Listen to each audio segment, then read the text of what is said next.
Yes, I am on GLP-1s and I am going public. I am on GLP-1s and I'm not ashamed to say it and say it loud.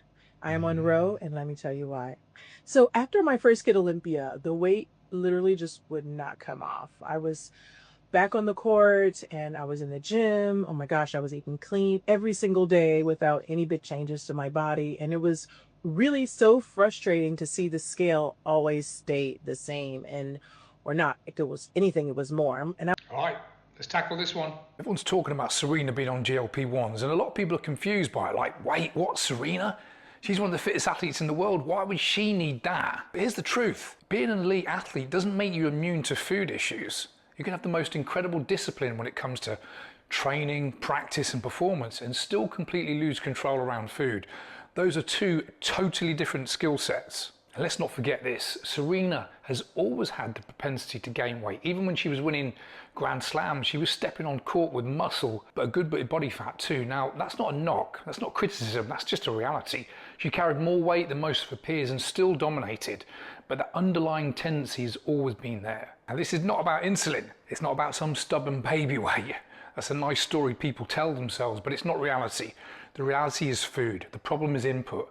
And that's the one battle even the most accomplished people in the world can lose. So what do GLP-1s actually do? They're medications that mimic a hormone your body already makes, glucagon like peptide 1. That hormone helps regulate blood sugar, but more importantly, it slows down how fast food leaves your stomach and it signals to your brain that you're full. Translation, you're not as hungry, you feel satisfied on less, and the constant food noise gets turned way down. That doesn't make you lazy. It doesn't do the work for you, it just takes away that non-stop mental tug of war with food so you can actually use the discipline and structure you already have. But let's be real, it's not all sunshine.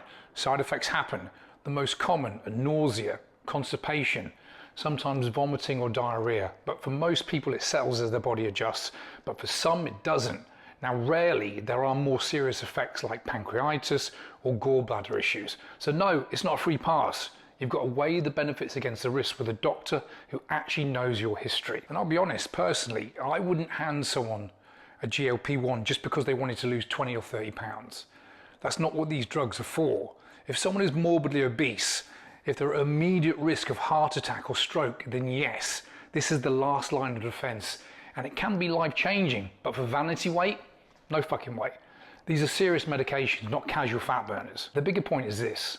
Serena could outwork anyone on the court, but appetite, hunger, cravings, you don't out-train those. You can't sprint your way past a brain that won't shut up about food. That's why a tool like this makes sense for her. So no, it's not a weakness as some people are saying, it's not cheating, it's just another way of leveling the playing field. And let me be clear, losing weight is always and will always come down to controlling the input. And people love to blame hormones or stress or metabolism, and yes, those things can absolutely influence how much you eat. At the end of the day, it's always input.